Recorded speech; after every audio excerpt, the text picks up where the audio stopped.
সালামু আলাইকুম। দরবার ঢাকার পক্ষ থেকে সবাইকে শুভেচ্ছা ও স্বাগতম। দরবার ঢাকায় আমাদের আজকের আলাপের টপিক হচ্ছে নিটশের খুব বিখ্যাত একটা ডায়ালগ আছে, god is dead.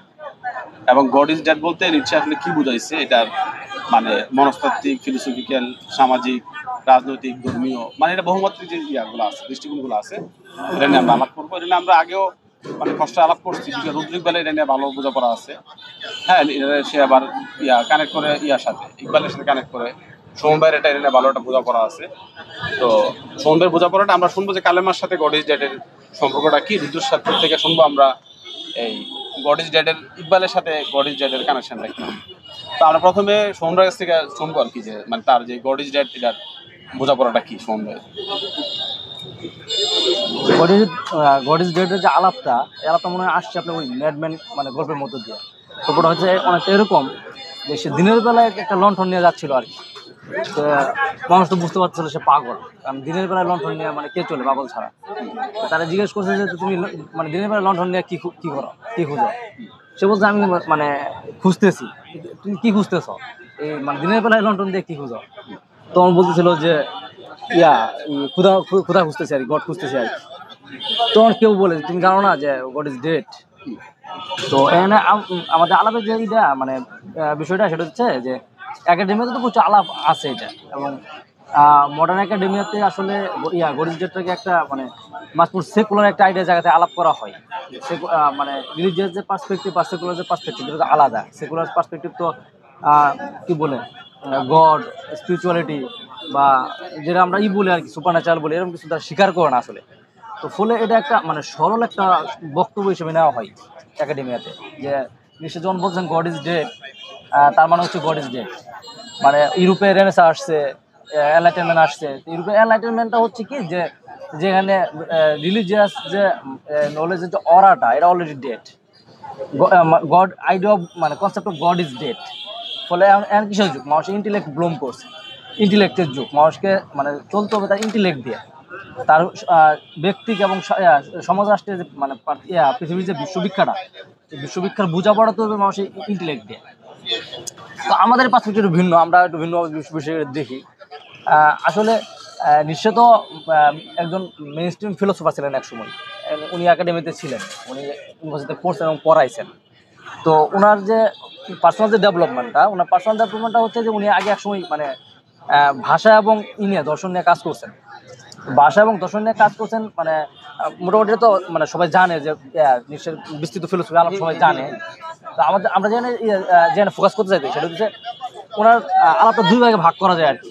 Owner personal ডেভেলপমেন্টের জায়গা থেকে আলাপটাকে দুই ভাগে ভাগ করা যায়। একটা হচ্ছে উনি একাডেমিতে ছিলেন, একাডেমিতে চর্চা করছেন এবং একাডেমিক জায়গা থেকে নলেজ চর্চা করছেন। এবং এটার হাইস্ট ডেভেলপমেন্ট হচ্ছে যে মেটাএথিক্স রেসপন্স, যখন উনি বলেন যে বিয়ন্ড গুড অ্যান্ড ইভিল। এরপরে ওনার লাইফটা আবার ভিন্ন। উনি একাডেমিতে বের হয়ে যান এবং তার ম্যাগনাম উপাধি, যেটা আমরা বলি দাসপুর জসুস্থ, এই জসুস্থের আলাপটা আসলে আসছে মানে সে যখন ফিলোসফিক্যাল মানে এজটা, তার পার্সোনাল ডেভেলপমেন্টের ফিলোসফিক্যাল এজটা মানে পার হয়ে গেছেন। ওনার কাছে মনে হচ্ছে যে এটা আসলে পর্যাপ্ত না এখন। তারপরে উনি মানে জসুস্থের দিকে জানায়। এই গড ইজ ডেড আলাপটা আসলে মানে অনেকটা ওই পর্যায়ে রাখি, যখন উনি প্লেন সরলরৈখিক একটা ফিলোসফিক্যাল ল্যাঙ্গুয়েজের কথা না বললে উনি দিয়ে কথা বলছেন, উপমা মানে ফিগারেটিভ কথাবার্তা, অ্যাফোরিজমের ভিত্তিতে কথা বলছেন। দাসপুর মূলত অ্যাফোরিস্টিক বই, তার প্যাটার্নটা, শৈলীটা হচ্ছে অ্যাফোরিজম, যে উনি এলোসিভ কথাবার্তা বলতেছেন, তার কোনো বক্তব্য আর সরল না আসলে। তো ফলে পশ্চিমা একাডেমিয়া যে এই একাডেমি আসলে মানে কথাটা সফিস্টিকেশনের জন্য বলতে হবে যে আসলে মোটা তাকে বলতেছি আর কি। হয়তো ভিন্ন ভিন্ন রিডিং কারো আছে, কিন্তু মোটা তাকে এটাই যে গডকে নাকচ করা হয়েছে, নাই করে দেওয়া হয়েছে। এক ধরনের মডার্ন যে নাস্তিক্যবাদী ফিলোসফি, এখানে সবসময় মানে নিশ্চয়কে পড়ানো হয় এই জায়গা থেকে, এই নাস্তিক্য দৃষ্টিভঙ্গি থেকে, যে তার এই মানে বোল্ড একটা বোল্ড একটা স্টেটমেন্ট যে গড ইজ ডেড। আমরা জিনিসটা আমাদের পার্সোনাল স্টাডিতে বা বোঝাপড়ার কাছে ভিন্নভাবে আসলে, যে যখন বলে গড ইজ ডেড, তখন আসলে মানে এই আসমানে গড আছে কি না এটা তার আসলে মানে না উপজীব্য না, মূল আলাপ না, সে এনে কনসার্ন না। সে এই মানে জোরাসিস্টের মধ্যে তার যে লার্নিং প্রসেস, যে সে কীভাবে উইজডমটা করে অ্যাচিভ করে, সে ছিল একটা পাহাড়ের মধ্যে, এবং বহুদিন পাহাড়ের মধ্যে সে জ্ঞান সাধনা করে, তপস্যা করে, এক ধরনের এনলাইটেনমেন্টের পরে সে নাইমা আসছে মাটিতে। যখন সে নাইমা আসছে মাটিতে, এই জনপদ যখন নাইমা আসে, তখন সে বলছে যে এখানে আর কোনো আলাপ চলবো না, গোটের আলাপ বা মানে যেগুলো মানুষের এই মেটাফিজিক্যাল আলাপ। হ্যাঁ, মেটাফিজিক্যাল আলাপ, যেগুলা ধোঁয়াশা সৃষ্টি অনেক বেশি মূল আলাপের তুলনায়, এই আলাপটা আর সে করবে না। তখন তার আলোচনা হয়ে উঠছে অনেক বেশি মানে পার্থিব। তো পার্থিব যে আলাপটা করছে, তখন মানুষের বডি মাইন্ডে সব কিছু স্ট্রেস দিয়ে কথা বলতে, ফলে উনি স্পিরিচুয়ালিটি বা কথা মেটাফিজিক্যাল কথা আলাপ করতেছেন মানে অ্যাফোরিস্টিক্যালি। তো তখন উনি এই আলাপটা যখন নিয়ে আসলেন, তো গড নিয়ে তো উনি আলাপ করবেন না, তাহলে কেন বলছেন গড ইজ ডেড? যদি কেউ গড নিয়ে আলাপ না করতে চায়, রিলিজিয়ন নিয়ে তার এসকেটোলজি নিয়ে যদি কেউ আলাপ না করতে, মেটাফিজিক্যাল আলাপ করতে না চায়, তাহলে সে কেন বলতেছে গড নিয়ে বলতে সরাসরি যে গড ইজ ডেড? তো ফলে এখানে আসলে মানে নিশ্চয়ই এই গড আসলে এই না মেটাফিজিক্যাল গড না, এই যে ধরা জানা ছোঁয়া জানা যে মানে ট্রান্সেন্ডেন্টাল যে গড, এই গড তার উদ্দেশ্য না। এখন তার উদ্দেশ্য হচ্ছে উনি বলতেছেন উনি ইউরোপে খ্রিস্টানিটিকে যেভাবে পাইছেন আর কি, খ্রিস্টানিটি সোসাইটিতে যে মানে আইডিয়া অফ গড যেভাবে ডেভেলপ করছে, খ্রিস্টানিটি মানে কি বলে এটা, ভ্যালুস, ট্রিটস, কাস্টমস, এগুলোর মধ্যে যে মানে প্রিভেলিং আইডিয়া অফ গড, সে এই আইডিয়াকে মানে যে কনসেপ্টুয়ালাইজ করে একটা ইউনিটে নিয়ে আসা যায়, যেগুলো মানে একত্রে জায়গায় নিয়ে যায়, ওইটাই হচ্ছে তখন মানে ইউরোপিয়ান সমাজের গড। এই কাস্টমস যেটা আমরা সংস্কার বলি, সংস্কার ইটসেলফ গড হয়ে উঠছে। তো নিশ্চয় বলতে চাইতেছে যে তোমরা যে জীবন যাপন করছো, তোমরা যেভাবে ধর্ম চর্চা করছো, তোমরা যেভাবে সোসাইটি মানে এই করতেছো, নাচার করতেছো, এইখানে তোমরা গড হয়ে উঠছো। এবং আমি এসে ঘোষণা করতেছি নতুন দিনের কথা, যে তোমাদের এই গড ইজ ডেড। ঠিক আছে, এই মানে নিশ্চয় আইডিয়া মানে এই কি বলে আপনার ট্রান্সেন্ডেন্টাল গডকে কিলিং এর কোনো আইডিয়া না। আইডিয়া হচ্ছে যে মানুষ যে দুনিয়াতে মানে এই মানুষকে ধর্মীয় একটা ফ্রেমওয়ার্কের ভিতরে মানুষকে নিয়ন্ত্রণের জায়গাতে যে গড হয়ে উঠছে, এই গডকে সে নাকচ করতেছে। তো যদি গেলে আমরা মানে ইসলাম বা কালিমা শিখে আলাপটা করি, কালিমা তো আমরা মানে এটা মানে কি বলে ওয়েল আর্টিকুলেটেড, মানে প্রচুর আলোচনা হয়েছে, মানুষ সবাই জানে যে কালিমা দুটো অংশ, লা ইলাহা ইল্লাল্লাহ মুহাম্মদ রাসূলুল্লাহ। লা ইলাহা ইল্লাল্লাহ যখন বলে, তখন প্রথমে মানে আল্লাহর মানে একত্ব ঘোষণার আগে মানুষকে নাকচ করে দেয় অন্য আদার্স গড যারা আছে, সেই গডকে নাকচ করা, যে ক্ষুধাপাতে যারা ক্ষুধা হয়ে উঠছে আর কি বিশ্বমান, তাকে নাকচ করা।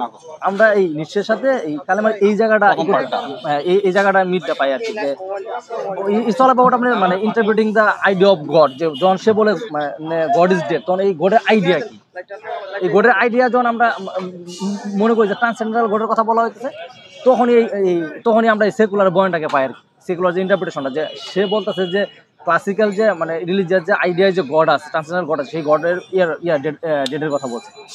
আমাদের আন্ডারস্ট্যান্ডিং এরকম না আসলে, বরঞ্চ উল্টাটা, যে এই গড আউট অফ টপিক আমাদের মানে প্রচুর হয়েছে, ভাবচর্চা হয়েছে, একটা বুদ্বুদীয় ভাবের উপরে দাঁড়ায় এসে বিভিন্ন সংস্কার চালায়, সমাজকে আমরা প্রচুর চালাইছি, এবং এই সমাজ আসলে আমাদেরকে আসলে খুব ভালো কোনো জায়গাতে লিড করে নাই।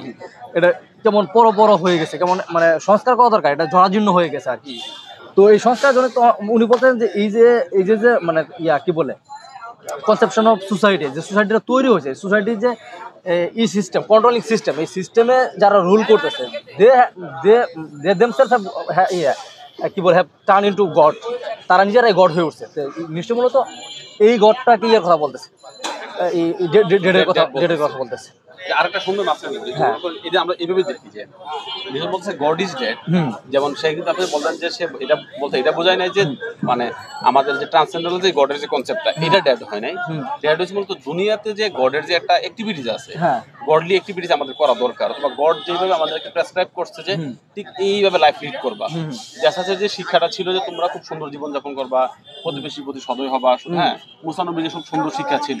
তো খ্রিস্টিয়ান ওয়ার্ল্ডে অথবা ইউরোপিয়ার যে ওয়ার্ল্ডে, এই ওয়ার্ল্ডের মধ্যে আসলে ধর্ম যে ইহুদি মানে ধর্ম, খ্রিস্টান ধর্মের যে মূল নীতি, নৈতিকতা, সত্য যে স্পিরিট গুলো ছিল, ওই স্পিরিটটা তারা কিল করে ফেলছে। আপনি যদি দেখেন যে গড ইজ ডেড আইডিয়া বলার আগে নিশ্চয়ই বলতেছে, ওই পাগলের মুখ দিয়ে বলতেছে god is dead, we killed him, যে খোদা মারা গেছে এবং আমরা তাকে হত্যা করছি, এবং আমরা নিজের হাতে। এবং আমরা যে ঈশ্বর যে মন্দিরে, মসজিদে, গির্জায় যে আমরা যে প্রার্থনা করি, এটা মূলত আসলে ঈশ্বরকে এক ধরনের মানে তার জানাজার নামাজ পড়ার মতো অবস্থা, অথবা তার কবর জিয়ারতের মতো অবস্থা। কারণটা কি, যে আমরা মুখে মুখে গড নিয়ে আলাপ করতেছি, কিন্তু আমার লাইফে গডলিনেস নাই।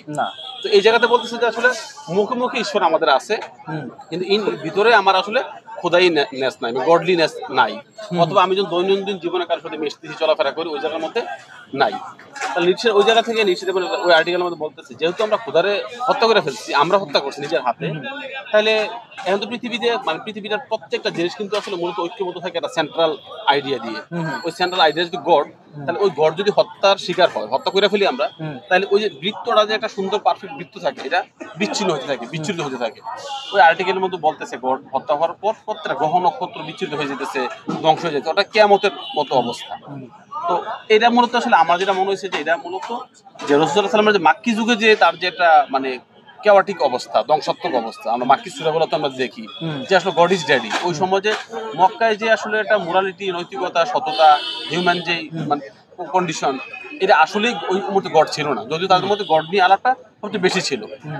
তো নিচ্ছে মূলত আসলে অথবা প্রফিটিক এটা একটা উক্তি যে যেই সমাজে মানুষ খোদাকে হত্যা করে ফেলে ওই সমাজে মানুষ খোদা নিয়ে সবচেয়ে বেশি আলাপটা করে।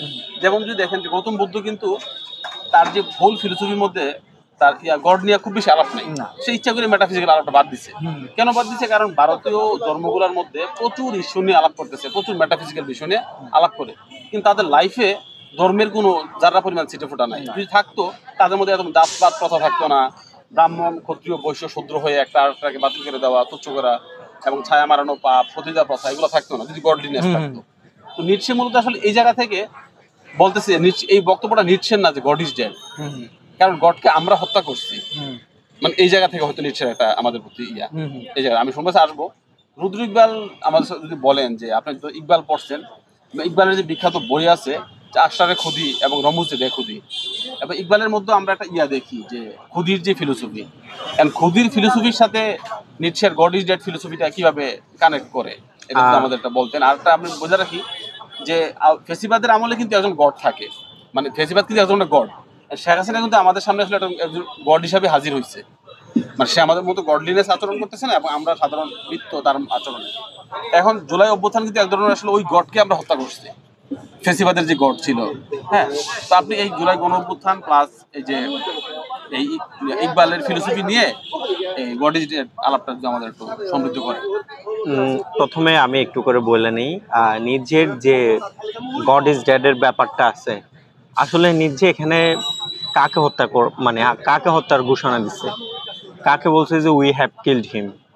এই ব্যাপারটাকে যখন আমাদের ওইটা পাশ্চাত্যের, ওই তো পাশ্চাত্যের ক্রিশ্চিয়ানিটি নিয়ে, এই ক্রিশ্চিয়ান মোরালিটি নিয়ে কথাটা বলছিল, পরবর্তীতে এটা যদি ঠিক একই কনটেক্সটে যদি আমাদের সোসাইটির সঙ্গে আমরা মিলাই, তাহলে এটা কিন্তু আমাদের কাছে ক্লিয়ার হয়ে যায়। আমরা কিন্তু নিয়মিত উই হ্যাভ কিলড হিম যেটা আছে ওটার সঙ্গে সম্পৃক্ত। যেমন আমরা যদি বলি, সামান্য একটা উদাহরণ, যেমন কেউ বাজারে গেছে, হ্যাঁ, বাজারে যাওয়ার পর সে বলতেছে যে সে শপথ করে কোনো কিছু বিক্রি করতেছে, কিন্তু বিক্রি করার পরে সে ওখানে হচ্ছে যে ভেজাল দিছে, সে নাম নিছে খুদার নামে, পরবর্তীতে ভেজাল দিছে।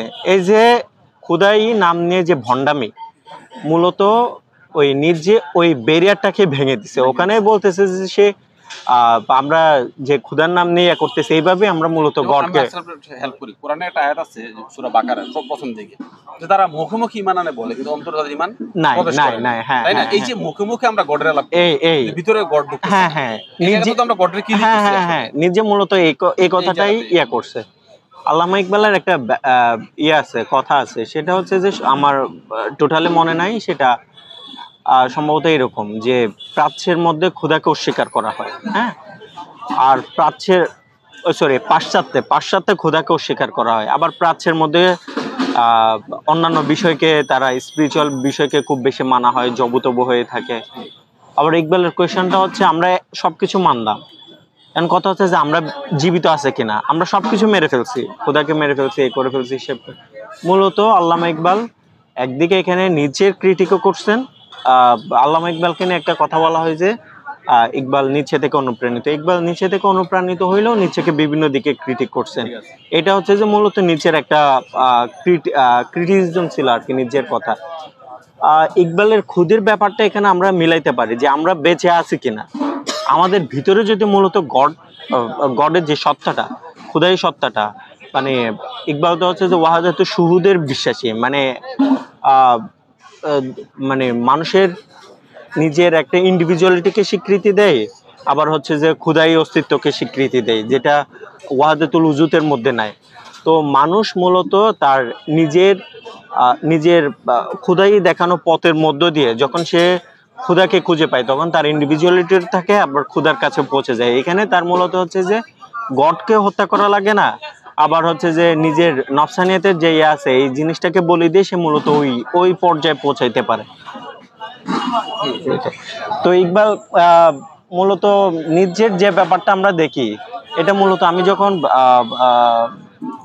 প্রথমে লিখছিলাম 2022-এর দিকে সম্ভবত, তখন আমি মূলত বাংলাদেশের সোসাইটির দিকে খেয়াল করছি। এই যে ক্ষুধার নামে যতগুলো অপপ্রচারগুলো হয়, হ্যাঁ অপকর্মগুলো হয়, সবাই যেমন হচ্ছে যে হাসিনা যখন কোনো কিছু কথা বলতো তখন সে তাহাজ্জুদের আলাপ আনতো, হ্যাঁ মসজিদ প্রতিষ্ঠা, এগুলো তো মূলত হচ্ছে যে পৃথিবীর যতগুলো স্বৈরাচার তৈরি হয়েছে কেউ কিন্তু ধর্মের বাইরে না, সবাই ধর্মের খুব ডিপলি তাদের মুখে মুখে আল্লাহ, খুদা, ভগবান, গড এই নামটা। যেমন মোদি যখন আমাদের উপর আধিপত্যবাদ বিচার করে, ভারতের মুসলিম হত্যা করে, হ্যাঁ সে কিন্তু রাম, কৃষ্ণ, ভগবান এই নাম দিয়ে করতেছে, তাই না? তাহলে এই জায়গার মধ্যে কি মোদি যখন রাম নাম দিয়ে মুসলিমদের হত্যা করে, গরু এই বক্ষণের নাম দিয়ে, তো ওই জায়গার মধ্যে কি আসলে গড এক্সিস্ট করে কিনা? নিশ্চয় কিন্তু ভিতরকার যে গডলিনেসটা নাই তার। নিজে মূলত আমার নিজের কথার ভিতরে এবং আল্লামা ইকবালের আলাপের মধ্যে আমার দুইটা জিনিস মনে হয়েছে। মূলত এরা বুঝাতে চায় খোদাই ব্যাপারটা মূলত দুইটা জিনিসের সাথে সম্পর্কিত, একটা হচ্ছে যে হৃদয় আর একটা হচ্ছে যে কাজ। হৃদয় যখন হচ্ছে যে পরিপূর্ণ ইমানদার হয়ে যাবে তখন সে তার কাজের মধ্য দিয়েই এটা প্রকাশিত হবে। একটা মানুষ যখন হচ্ছে যে তার হৃদয় আর কাজের মধ্যে পুরোপুরি বিভেদ থাকবে, যেমন যেটা বলছিলাম এটা আমাদের শিক্ষা প্রতিষ্ঠানের সঙ্গে যদি মিলাই, যেমন একটা শিক্ষকের মেইন কাজ হচ্ছে যে খোদাই দায়িত্ব হচ্ছে যে মানুষকে শিক্ষিত করা, কিন্তু সে যখন হচ্ছে এসবের পরিবর্তে সে যে পলিটিক্সগুলো, ক্যাম্পাস যে পলিটিক্সগুলো আছে, পলিটিক্সের মধ্যে যখন জড়িত হয়ে যায়, মানে তার খোদাই কাজ বাদ দিয়ে যখন সে অন্যান্য কাজের মধ্যে জড়িত হয়ে যায়, সে মূলত খোদাকে ফুটিয়ে তুলবে, তার হৃদয়ের খোদাকে ফুটিয়ে তুলবে কাজের মধ্য দিয়ে। মানে খোদা, আমি মানে খোদা যে কনসেপ্টটা, খোদা তো আসলে যেমন ওই দিন আমরা আলাপ করছিলাম সময় ফয়ারব্যাক নিয়ে, আমার কাছে কিন্তু ফয়ারব্যাকের যে গডের যে কনসেপ্টটা আমার খুব ভালো লাগছে। গডের কনসেপ্টটা এমন, ফয়ারব্যাক বলতেছে যে গড হচ্ছে মানুষের ভিতরকারই একটা সর্বোচ্চ যে মানুষের যে ফিলিংস গুলা, যেমন একটা মানুষের ভিতরে সর্বোত্তম ভালো, সর্বোত্তম ন্যায় বিচার, সর্বোত্তম সততা, নীতি নৈতিকতা, মানে সর্বোত্তম নীতি নৈতিকতার যেই মানুষের বোধ থাকে ভালোত্বের, এটা যখন একটা কন্টেইনারের মধ্যে রাখা হয়, এটারে মূলত গড হিসাবে ট্রিট করি। এবং দেখেন আমরা যখন গড নিয়ে আলাপ করি, গড মানে কিন্তু ওইটা বলতে সবচেয়ে ভালো সত্তা, মানে পারফেক্ট হিউম্যান বিং এর যে আইডিয়া, ইনসানে কামিলের সর্বোচ্চ পারফেক্ট বলতে যে এটার প্রজেকশন যে আমাদের ভিতরকারই প্রজেকশন।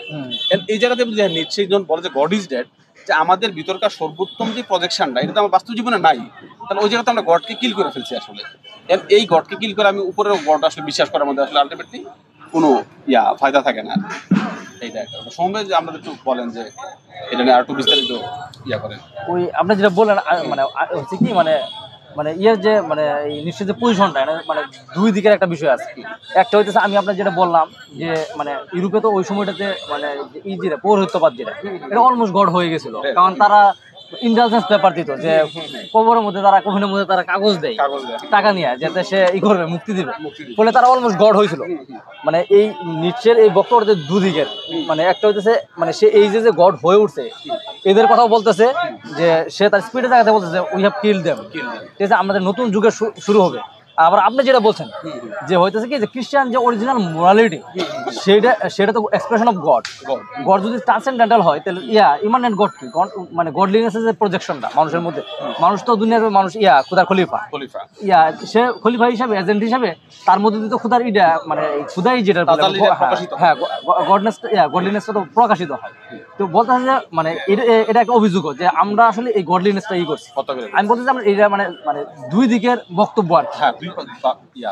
এখন আমরা কেন দুই দিকের বক্তব্য বলতেছি, কারণ ইয়েতে এই মানে দাসপুর মধ্যে আপনার শুরুর দিকে আমরা যে মেটামরফিসিস যে অধ্যায়টা সে প্রথম শুরু করছে, যে ওই যে মানে সে মানে আকাশ আসমানে খোদা আলাপ বাদ দিল, টাসিরা করে আলাপ বাদ দিল, তাহলে কি হইতে হবে, ওভারম্যান হইতে হবে। তো ওভারম্যান যে হওয়ার যে প্রক্রিয়াটা এখানে হইতেছে আপনার, সে একটা মেটামরফিসিস রূপান্তর দেখাইছে, যে একটা স্টেজ বাই স্টেজ সে রূপান্তরিত হয়। তো সে এখানে যে ইটা নিয়ে আসছে, রূপকটা নিয়ে আসছে, সে বলতেছে মানুষ ফার্স্ট স্টেজে থাকে উট, সেকেন্ড স্টেজে থাকে সিংহ, থার্ড স্টেজে হইতেছে শিশু হয়, বেবি হয়ে যায়। তো এটা মানে সামহাও মানে আমি এভাবে এটা কষ্ট করছি, আমি কোনো জায়গায় এভাবে দেখি না যে এটা একাডেমিক্যালি ইন্টারপ্রিট করা হচ্ছে। আমার মনে হয় এটা মানে এটা আমাদের একটা কি বলে মানে স্লিপিং, যে এত সুন্দর একটা মানে রূপক, খুব ক্লিয়ার একটা রূপক, যেটা আমরা মিস করে গেছি। কোনটা? যে সেমিটিক ট্রেডিশন তো বহুত নবী রাসূল আসছে, তো নবী রাসূল আসার মধ্যে ঈসা হইতাছে আপনার মানে অনলি দ্য চাইল্ড প্রফেট, মানে সে তার জন্ম থেকেই প্রফেট।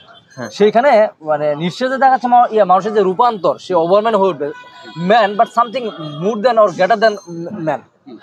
এইটার উদাহরণে সে এই রূপকে সে নিয়ে আসতেছে যে মানুষ থাকতে যায়, সেটা মানে যখন সে পূর্ণতায় পৌঁছে তখন সে just like a child, a baby. তো আমরা এখানে মানে খ্রিস্টানিয়াতে পাইতেছি, খ্রিস্টান ট্রেডিশনে পাইতেছি ঈসা হিমসেলফ, জিসাস হিমসেলফ হইতেছে দ্য চাইল্ড, গডের চিলড্রেন, মানে গেড়েছে। এবং সে মানে যে তার যে প্রফেটহুডটা ফ্রম হিজ চাইল্ডহুড, সে বাচ্চা থেকেই এটা প্রফেট। মানে তার মানে হচ্ছে আপনার যে তার যে রূপকটা, যে মানুষ কি করে রূপান্তর ভিতরে চাইল্ড হবে, কোন চাইল্ড হবে, ইটস নট এ মানে ইউজুয়ালি মানে এনি চাইল্ড। বাচ্চারা কি হয়, ইনোসেন্ট হয়, আবার মানে খেয়ালিও হয়, কিন্তু ইজ নট মানে কি বলে এই আপনার মানে টু মাচ উইজডম, এরকম কিছু না। কিন্তু যখন ঈসার প্রসঙ্গটা আসে, তখন সে হইতেছে আপনি এক ধরনের মানে ডিভাইন তাজালি নিয়ে আসছে, ডিভাইন উইজডম নিয়ে আসছে, এবং মানে স্পিরিচুয়ালিটি নিয়ে আসছে। ফলে সে কিন্তু এগুলো সবকিছু দ্বারা পূর্ণ একটা অবস্থা আর কি। মানে চাইল্ড তো পূর্ণ না, মানে যে কোনো বেবি বা র্যান্ডম বেবি বা চাইল্ড তো পূর্ণ না, সে তো পূর্ণতার দিকে যাবে। কিন্তু ঈসার যখন আইডিয়া অফ মানে চাইল্ডহুড নিয়ে আসি, যে ঈসার চাইল্ডহুডটা কেমন, সে তখন পূর্ণ অবস্থায় আছে। ফলে কিন্তু নিশ্চয় কিন্তু বেসিক্যালি আমরা দেখাইতেছে, ঘুরে ফিরে দেখাইতেছে যে জিজাস হওয়াটা, ঈসা হওয়াটাই হইতেছে মানুষের সর্বোচ্চ এবং ঈসা হিমসেলফ ইজ দ্য ওভারম্যান। এটা সামহাও আমাদের মানে কি বলে মানে খুব বেশি মানে ট্রেডিশনাল যে আলাপটা, সেটা আলাপটা এখানে হয়ে গেছে। এবং আমি ওইটা শুধু ধরে আরেকবার বলতেছি যে সে এই যে যারা গড হয়ে উঠছিল পৌরোহিত্যবাদ, ঈসা কিন্তু আসে একই কাজ করছিল। মানে মানে জুদাইক যে ট্রেডিশন, এখানে যে মানে রাবাইরা আছে, তাদের যে প্রিস্টহুড সে নাকচ করছে, এবং মানে কি বলে ভায়োলেন্টলি করছে। ভায়োলেন্টলি বলতে কিরকম, ভায়োলেন্টলি বলা উচিত না, মানে স্ট্রংলি করছে, খুব শক্তমুক্ত ভাবে করছে। যে আপনার বিখ্যাত আমরা গল্প শুনি না, যে এক মহিলা হয়েছে মানে বেবিচার করছে, জুদাইক ল হচ্ছে তাকে করতে হবে, পাথর নিক্ষেপ করতে হবে। তখন সে যায় বলতেছে যে এইখানে তোমাদের মধ্যে নিষ্পাপকে, ইনসেন্টকে, সে প্রথম পাথরটা মারো, তারপরে আমরা সবাই মারবো। তো সে মানে ইটাকে মানে এই তাত্ত্বিক বা জ্ঞানীয় যে ডিসকোর্সটা আছে, যে কাউকে মানে পাথর নিক্ষেপ করে মারার, এটা সে ডিজলভ করে দিতেছে একবারে নাই করে দিতেছে। তো ফলে সে কিন্তু এটার ভিতর দিয়ে কিন্তু মানে মানে পৃষ্ঠুট কিন্তু পড়ে থাকে এটার ভিতরে, মানে পৃষ্ঠুটের সবচেয়ে সর্বোচ্চ বহির্প্রকাশটা কি, সোসাইটির যে ভ্যালু এবং আছে লসগুলো আছে, এইটা কিভাবে মানে হবে পরিচালিত হবে, এটা দ্বারা সে কি নিয়ন্ত্রণ করবে, এইটা শীর্ষে বসে থাকে আসলে পৃষ্ঠটা। ঈসা কিন্তু এটা রাগজ করতেছে। তো ফলে আমি এই জন্য আমি বলতেছি যে আপনার যে মানে এই পৃথিবীর ইতিহাসে যে সব জায়গায় পৃষ্ঠটা আসছে, কিন্তু মানে ইন্ডিয়া এবং ইন্ডিয়া ট্রেডিশন যে পৃষ্ঠটা আর ইউরোপের এরকম মানে ভয়ঙ্কর পৃষ্ঠটা আসলে পৃথিবীতে কোথাও আসে নাই, কোথাও না। তো ইউরোপে যে পৃষ্ঠটা আসছিল, সেটা মোটামুটি রেনেসাঁর ভিতর দিয়ে ভাঙছে। তো ফলে আমি আপনার একদিকে তারা খ্রিস্টান মোরালিটি যেমন ভাঙছে, এটাও মানে এক ধরনের মানে প্রিন্সিপালি ডেট অফ গড। আবার আরেক দিকে যে অ্যাপারেন্ট যে গড যারা সাত ছিল, তাদেরও মানে করছে। ফলে সে এক ধরনের নবযুগের এক ধরনের একটা দিতেছে আপনার কি বলে নবযুগের। তিনজনের কাছে আমার একটা কোশ্চেন, এটা হচ্ছে বাংলাদেশে বিশেষ করে মুসলিম সোসাইটিতে গডের মানে গড ইজ ডেড এর প্রাসঙ্গিকতা কি আছে? প্রাসঙ্গিকতা আপনার কি বলে, আমি যে আপনার মানে মাঝখানে রিলেট করতে চাইছিলাম, ইকবালের প্রতি আলাপ হচ্ছে ফিলোসফিক জায়গা থেকে, আমাদের নজরুলের ফিলোসফিক জায়গা থেকে আলাপ হয় নাই। এই যে মানে ভগবানের বুকে এঁকে দিব মানে পদচিহ্ন, ঠিক আছে, নজরুলের যে এবং সে রুদ্র হয়ে ওঠে, রুদ্র তো হচ্ছে মানে মানে মানে আমরা হয়তো বা কি বলে পপুলারলি মানে সবাই আমরা জানি না, এটা মানে বেদিক গড বেসিক্যালি রুদ্র, যেটা কাউন্টার পার্ট হিসেবে বাংলা থেকে শিবকে আবিষ্কার করা হয়, মানে এই হিসেবে সমান হিসেবে প্যারালাল হিসেবে আর কি। শিব মূলত আপনার এই এলাকার গড, কিন্তু মানে হচ্ছে বেদিক গড হচ্ছে রুদ্র, ইজ দা মানে গড অফ ডিস্ট্রাকশন। তো ডিস্ট্রাকশন হচ্ছে মানে ব্রহ্মের ক্রিয়েশনের পূর্ব মুহূর্ত, আগে মানে ক্রিয়েট করার আগে ভাঙতে হবে। তো ফলে নিশ্চয় এই বক্তব্যের সাথে আপনার ইকবাল ভাঙছে, কিন্তু মাস মোর ফিলোসফিক্যালি। কিন্তু যদি গেলে আপনার নিশ্চয় একটা ফিলোসফিক্যাল এজ ছিল, ফিলোসফিক্যাল এজ শেষ করে সে যেখান থেকে শুরু করছে এই যে আপনার ভাঙ্গি আলাপটা, এই যে কি বলে প্রিচিং এর জায়গা থেকে যে সে যখন কথা বলে নিশ্চয়, এটা আমার কাছে মনে হয় নিজের চাইতেও ইকবালের চাইতেও নজরুল বেশি প্রাসঙ্গিক। কারণ নজরুল মানে অত ফিলোসফিক আলোচনায় যান নাই, ডিরেক্ট বলে দিচ্ছে। হ্যাঁ মানে ইন এ সেন্স আমি যদি অতৃপ্তি যদি মানে মনে করা না হয় বা মনে করা যাবে কিনা, আমার মনে হয় অতৃপ্তি হবে না। সেটা হচ্ছে আপনার যে ইন এ সেন্স নিশ্চয়ের এই ওভারম্যান ইয়াকে বলা যায়, আমাদের নজরুলকে বলা যায়। কারণ সোসাইটিতে মানে ফ্রম রিলিজিয়ন তো মানে সোশ্যাল কাস্টম যতগুলো সংস্কার থাকে, যে সমস্ত জিনিস মানুষের ইননেট পটেনশিয়ালটিকে গ্রো করার পথে বিকশিত হওয়ার পথে বাধা হয়ে দাঁড়ায়, যে সমস্ত বিষয়গুলো গড হয়ে দাঁড়ায়, এই সমস্ত গডকে মানে মানে প্র্যাকটিক্যালি নাকচ করার মতো মানে অকাত দেয় নজরুল, এবং খুব ভায়োলেন্টলি। এবং এবং আপনার মানে শাসনতান্ত্রিক জায়গা থেকে আপনি ইংরেজদেরও মানে নজরুলের মতো মানে রেডিক্যালি মানে মানে একটা কথা বলার জন্য, একটা গান লেখার জন্য, একটা কবিতার বই বের করার জন্য কেউ এইভাবে আসলে জেলে যায় না। নজরুল কি নিচে পড়ছিল? নিচে না পড়লেও নজরুলের মধ্যে নিচে, ভাই আমি একটু করে, নিচে যে জায়গায় আটকে গেছে নজরুল ওটা ছাড়াইয়া গেছে।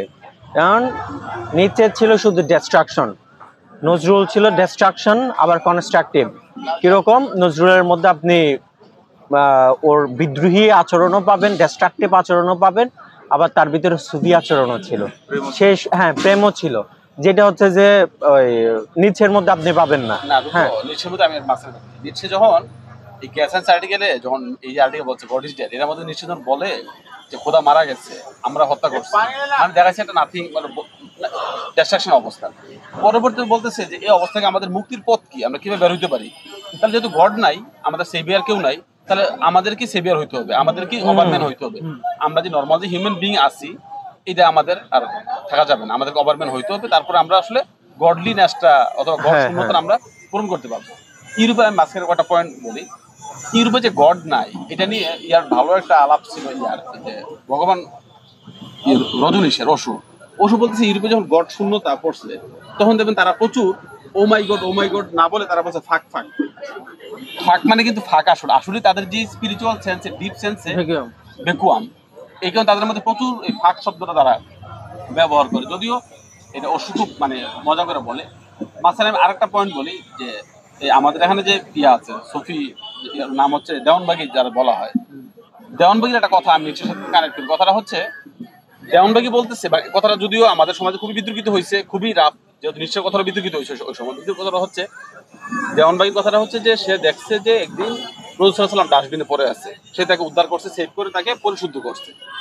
এখন কেন আসলে এই কথাটা যদি আপনি নিশ্চয় গড ইজ ডেডের সাথে মিলিয়ে পড়েন, রসুল সাল্লাল্লাহু আলাইহি ওয়াসাল্লামের যে মূল যে স্পিরিট মুসলিম উম্মাহকে আসলে ধারণ করতে পারতেছে, রসুলের যে মূল স্পিরিট, যে বৈশ্বিক চিন্তা চেতনা জ্ঞান সবাইকে ধারণ করা, অথবা রসুলের যে রহমতুল আলামিন হয়ে ওঠা, রসুলের যে পারফেক্ট খিলাফত প্রতিষ্ঠা করা, ব্যক্তি খিলাফত হয়ে ওঠা, বিশ্বকে সকল মানুষকে ধারণ করার যে ক্যাপাসিটি, এই ক্যাপাসিটি মুসলিম উম্মার মধ্যে নাই। কিন্তু মুসলিম উম্মাহ দেখবেন সারাক্ষণ এই ভাই নজর মানে নবী নিয়ে তারা ফানাফিনা হয়ে যাচ্ছে, কিন্তু নবীর শিক্ষা তার জীবনের মধ্যে নাই। তো নিশ্চয় ঠিক এই জায়গাতেই গড ইজ ডেড এই ব্যাপারটা খুব কানেক্টেড। আরটা যেটা বললাম যে ওইটা হচ্ছে ওই যে ফাঁক শব্দটার সাথে ব্যাপারটা খুবই ডিপলি কানেক্টেড। তো আর কোনো শুনবে আমরা আলোচনা শেষ করি না আজকে, তাহলে আমরা আমি বলছি যে একটা কথা বলতে শেষ ওই মানে একবার আলাদা সূত্র ধরে মানে মানে ও মাঝখানে আমি আরেকটা বাসন বলি, সরি আপনি বললেন এটা যেটা রুজু আলাদা থেকে আসছে, আপনার আসলে আপনার আলাদা থেকে এটা হচ্ছে আপনি যেটা বললেন না যে নিচ্ছে তার যে মেটামরফোসিস রূপান্তরের ধারণা আমাদের তিনটা স্টেজ দেখায়। এটা হচ্ছে উটের স্টেজ, সিংহের স্টেজ, শিশু স্টেজ। এখন আবার আপনি কানেক্ট করছেন এর সাথে নজরুলের সাথে। নজরুলের একটা বিখ্যাত গান আছে খেলি ছয় বিশ্ব লয়ে বিরাট শিশু আনমন। ওই জায়গায় নজরুল যে গডের যে কনসেপ্টটা সে বাচ্চা হিসেবে নিচ্ছে এবং সে আনমনে সে খেলে জগতের সাথে। নিচ্ছের যে সর্বোচ্চ যে মানুষের যে রূপ, সেইটা আসলে ঠিক ওই টাইপের একটা বিয়ন্ড গুড এন্ড ইভিল ম্যাটারিক্স এর যে লীলা করবে। এবং কৃষ্ণের যে মূর্তি, কৃষ্ণের কিন্তু সবচেয়ে বেস্ট যে মূর্তিটা আমরা আর্টিকুলেট করি এটা কিন্তু আসলে শিশু মূর্তি। সে খেলে লীলা করে। এখানে এখানে পপুলার মিসকনসেপ্টটা কোন জায়গায়? পপুলার মিসকনসেপ্ট মানে পাবলিক মানে পপুলার তো কনস্টিটিউশনটা হচ্ছে যে গড হিমসেলফ মানে মানে কি বলে জ্ঞানহীন হয়ে সে বাচ্চার মতো খেলতে বেকালি, এইটাতে মানে কমন পারসেপশন। বিষয়টা এরকম না, বিষয়টা উল্টাটা হচ্ছে কিরকম যে যখন নাকি মানে এই মানে গড হিমসেলফ এক ধরনের মানে ইটস নট খেলা বাট খেলা, এক ধরনের খেলা মানে সরাসরি আপনি পোলা মানে খেলা না, কিন্তু লীলা লীলার জন্য জগৎটা সৃষ্টি করতে, তো সেটা মানে আনন্দময় হয়ে উঠবে পৃথিবী আর কি। দ্যাটস দ্য কনসার্ট, যে জগৎটা সেদিন আনন্দময় হয়ে যাবে। সেখানে নিশ্চয় ড্যান্সের আলাপ বেশি আছে, যে ড্যান্স করবে শুধু ড্যান্স, কিন্তু নিশ্চয় কিন্তু নিচের আমি মাথার সম্মেলন বলি এটা হচ্ছে গ্রিকের দুইটা ফিলোসফির ধারা ছিল, এটা হচ্ছে অ্যাপোলোনিয়ান আর ডাইনোসিয়ান। হ্যাঁ অ্যাপোলো হচ্ছে গ্রিক দেবতা, যে হচ্ছে আসলে পারফেক্ট স্ট্রাকচার, সমাজ কাঠামো, মানে এটা পারফেকশনের দেবতা, কাঠামো, বিশুদ্ধ কাঠামোর দেবতা, ওটা শরিয়াবাদী দেবতা। আর ডাইনোসিয়ান যেটা, এটা মূলত আসলে মদের দেবতা, সে মদ খায়, নৃত্য করে, ড্যান্স করে, ওটা সুফিরা যে অর্থে ড্যান্স করে, সারা ব্যবহার করে। তো নিশ্চয় যেহেতু ডাইনোসিয়ান, যেটা বলেন যে নিশ্চয় মধ্যে ক্রিয়েটিভিটি নাই, না, ডাইনোসিয়ান যে স্পিরিট, এর মধ্যে ক্রিয়েটিভ স্পিরিট। নিচ্ছে বাংলার কথা কেন বলতেছে, বাংলার আপনি যে ইউরোপের যেভাবে গডকে বাদ দিয়ে অথবা যেভাবে তারা একটা ইয়া তৈরি করছে, মোরালি তৈরি করছে, সেখানে আসলে ইয়া নাই, মানে ক্রিয়েটিভ ফোর্স নাই আসলে। কারণ লজিকের মধ্যে আসলে ক্রিয়েট করা যায় না। লজিক শুধু পূর্ববর্তী যে চিন্তা জ্ঞান আছে, এটা আসলে বারবার রিপিট করা হয় আসলে। আজকে আমরা যেটা বলতেছিলাম যে কাঠামোগত যে চিন্তা, অথবা একাডেমিক চিন্তা কিন্তু বারবার আপনারা রিপিটেশনের মধ্যে নিয়ে যায়, নতুন ক্রিয়েশন আনে না। ওই জায়গায় নিচ্ছে পুরা ইউরোপিয়ান যে জ্ঞান তাত্ত্বিক কাঠামোর সব ভাঙিয়ে ফেলতেছে। ইউরোপে যাদেরকে বড় বড় টাওয়ারিং ফিগার বানাইছে চিন্তার, নিচ্ছে সবগুলো ভাঙতেছে, মোরালিটির ভাঙতেছে। সে বলতেছে বিয়ন্ড গুড এন্ড ইভিল, সে বলতেছে গুড এন্ড ইভিল তৈরি হয় কিসের ভিত্তিতে? সমাজের মানুষ পাওয়ারের উপর ভিত্তি করে গুড এন্ড ইভিল তৈরি করে। তো তুমি কেন এটার মধ্যে থাকবা, এটা ওভারম্যান হইতে গেলে? সে বলছে না যে ওভারম্যান হচ্ছে আসলে একটা মানুষের সাথে একটা বানরের যে ফারাক, আর একটা ওভারম্যানের সাথে একটা মানুষের সেম ফারাক। তার মানে আমরা বানরের লেভেলে আছি, আমাদের বিবর্তনই নিশ্চিয়ান বিবর্তন হয় না আর কি। তো আমরা নিশ্চয় নিয়ে আস্তে আস্তে আরো আলাপ করবো। হ্যাঁ, আজকে মানে একটা পয়েন্ট বলতে চাইছিলাম, সেটা কি মানে এটা গুরুত্বপূর্ণ মনে করলাম আর কি। সেটাতে মানে এর পপুলারলি খুবই হয়তো মানে নিশ্চয়ের সাথে মানে ইকবালের তো মানে এই মিলে আলাপ করা হয়, হয়তো প্রভাব ছিল, যেহেতু ইকবাল মানে খুব বাস্টলি পড়ছে, ফিলোসফি পড়ছেন। মানে যেটা বলতে এটা ইকবালের কথা আর কি। ইকবাল নিজের একটা সাক্ষাৎকারে এই প্রশ্নের সম্মুখীন হয়েছিলেন যে নিশ্চয় তারা কতটুকু প্রভাবিত কিনা, বিশেষ করে তারা যে মানে ক্ষুদি তত্ত্বের আলাপের জায়গা থেকে, যে মানে ক্ষুদি তত্ত্ব তারা খুব ডেন্সলি এবং ইন্টেন্সলি আছে এই এক্সিস্টেন্সিয়াল একটা আলাপ। তো ওয়েস্টে হচ্ছে এই নিশ্চয় হচ্ছে এক্সিস্টেন্সিয়াল একটা বড় পিনাকল। তো ফলে এই প্রশ্নের উত্তর দিতে যায় আপনার ইকবাল নিজেই বলছিল যে তার যে এক্সিস্টেন্সিয়ালিস্ট যে আলাপটা, তার যে ক্ষুদি আলাপটা, এটার ভিত্তি হচ্ছে কোরআনে একটা বার্স। সেটা হচ্ছে সূরা হাশরে একটা আয়াত আছে, তোমরা তাদের মতো হয়েও না যারা আত্মবিস্তৃত যারা আল্লাহকে ভুলে যাওয়ার জন্য তাদেরকে আল্লাহ আত্মবিস্তৃত করে দিয়েছেন। আল্লাহ নিজে তারা ভুলে গেছে, আল্লাহ তাকে ভুলে গেছেন এবং তাকে আত্মবিস্তৃত করেছেন। সে নিজের মূল সত্তা ভুলে গেছে। মানে ইকবালের ক্ষুদির আলাপটাও এটাই, যে নিজের সত্তাকে, আত্মসত্তাকে যাতে ভুলে না যায়, বরঞ্চ এটা বেগবান করে, শক্তিশালী করে। তো এটা আর কি মানে মানে ইকবাল আউট এন্ড আউট মানে এই সমস্ত ব্যাপারে ছিলেন, মানে কোরআন গ্রাউন্ডেড। হ্যাঁ, কোরআন গ্রাউন্ডেড ছিলেন। এটা বললাম কেন আপনি, কারণ আমাদের এখানে আবার যে মানে ট্রেডিশনাল যে মানে তথাকথিত মেইনস্ট্রিম যে ইসলামিস্টরা আছে, তারা অনেকেই ইকবালের অনেক আলাপকে অ্যাকসেপ্ট না করার জন্য বলতে চায় কি, সে আবার ওয়েস্টার্ন ফিলোসফি দিয়ে, মানে ওয়েস্টার্ন ফিলোসফিতে তারা প্রভাবিত এবং ওই ফিলোসফি থেকেই কথা বলেন। কিন্তু ইকবালের নিজেরই হচ্ছে এবারে ক্লারিফিকেশন হচ্ছে যে না, তার মূল গ্রাউন্ড হচ্ছে কোরআন, এবং সে নিশ্চয়কে যদি গেলে পড়েও বা বুঝতে চায়, সেটা ওই কোরআনিক গ্রাউন্ড, হ্যাঁ কোরআন থ্রু হয়ে কোরআনিক গ্রাউন্ডটাকে মেইনটেইন করে ওইখান থেকে আলাপ করে। আর এছাড়াও তো ইকবালের যে ক্ষুদি তত্ত্ব, এটা কিন্তু সুফিদের মধ্যে যে ইনসানের কামেলের যে এটা ছিলই। অথবা আমরা যদি উল্টা ভাবে বলি যে উল্টা নিচ্ছে দ্বারা প্রভাবিত, সুফি যে চিন্তা দ্বারা প্রভাবিত। কারণ ইউরোপে সুফি চিন্তাটা ছিল না, তারা প্রচুর যে মডার্নিস্টিক আইডিয়া কিন্তু এন্টি সুফিজম, অথবা যে বলেন ডাইনোসিয়ান। তো এই জায়গার মধ্যেই তো মূলত আসলে সুফি চিন্তাটা ডেভেলপ করছে। এই ক্ষেত্রে নিচ্ছে চরমভাবে আসলে সুফি দ্বারা প্রভাবিত, ইকবালও প্রভাবিত। কারণ চিন্তা আসলে প্রত্যেকেই প্রত্যেকের দ্বারা প্রভাবিত, এটা খুব সিম্পল। এই দিক থেকে আমরা একটা আলোচনা হইলো। আরেকটা হচ্ছে যে যেটা বলে শেষ করে ফেলবো, যে নিচ্ছের মধ্যে চরমভাবে ইয়ার প্রভাব আছে, গৌতম বুদ্ধের প্রভাব আছে। এই থ্রোটা হচ্ছে মূলত শোপেন হাওয়ার হয়ে নিচ্ছের মধ্যে যাওয়া। যেমন ওই যে যেমন বললাম যে ইন্ডিয়াতে বড় টাওয়ারিং ফিগার হলো গৌতম বুদ্ধ, সেখানে গড নিয়ে আলাপ করলো না, তার এই কনসেপ্টটা এই টাইপের ছিল যে ইন্ডিয়াতে গড ইজ ডেড। ঠিক এই চিন্তা কিন্তু নিচ্ছের মধ্যেও ছিল, এটা ওই যে শোপেন হাওয়ার হয় আর কি। তো আমরা আস্তে আস্তে আরো আলাপ করবো এটা নিয়ে। সবাইকে ধন্যবাদ, আসসালামু আলাইকুম।